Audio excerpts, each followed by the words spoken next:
अगर आप भी मयूर फिल्म भोजपुरी के ऑडियो वीडियो देखना चाहते हैं तो प्लीज हमारे चैनल को सब्सक्राइब करें और बेल आइकन दबाना ना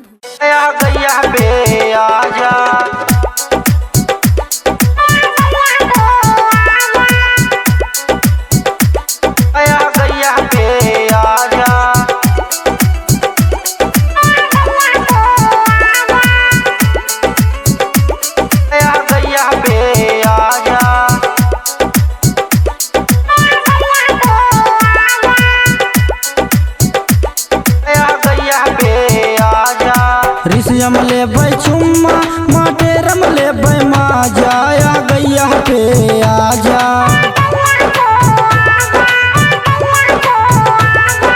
ऋषियम ले चुम्मा माटे रम ले माजा आ गैया पे आजा।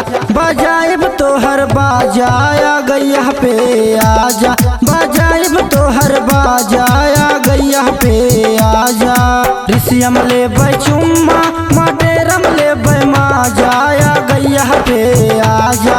गैया पे आजा गैया पे आजा। ऋषियम ले चुम्मा माटे रम ले माजा आ गैया पे आजा। बजाइब तोहर बाजा आ गैया पे आजा। बजाइब तोहर बाजा आ गैया पे आजा।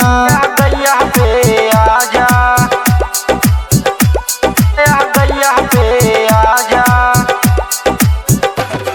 बजाइब तोहर बाजा आ गैया पे आजा। बजाइब तोहर बाजा आ गैया पे आजा।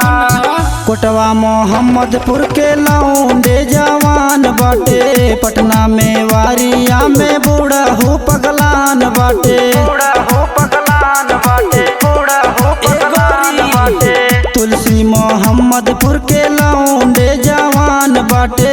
पटना में वारिया में बूढ़ा हो पगलान बाटे। तुलसीपुरवा में गोरी कैलू खूब माजा आ गैया पे आजा। गैया पे आजा गैया पे आजा। तुलसीपुरवा में गोरी कैलू खूब माजा आ गैया पे आजा। बजाइब तोहर बाजा आ गैया पे आजा। बजाइब तोहर बाजा आ गैया पे आजा। गैया पे आजा।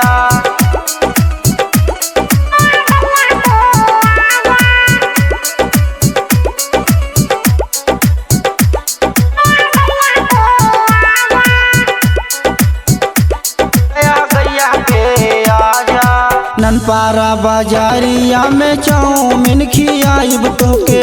तुलसीपुर गाँवा में रामू से मिलाइब तोके। रामू से मिलाइब तोके। ननपारा बाजारिया में चाउमीन खियाइब तोके। तुलसीपुर गाँवा में रामू से मिलाइब तोके। अंकुश प्रेमी से तू अपन दिल की हाल सुना जाया गैया पे आजा। गैया पे आजा गैया पे आजा। छोटू प्रेमी से तू अपन दिल की हाल सुना जाया गैया पे आजा।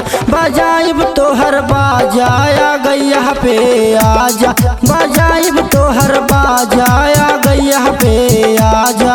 ऋषियम ले चुम्मा माटे रम ले माजा आ गैया पे आजा।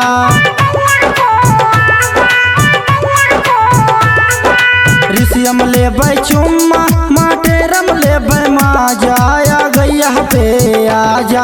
बजाइब तोहर बाजा आ गैया पे आजा। बजाइब तोहर बाजा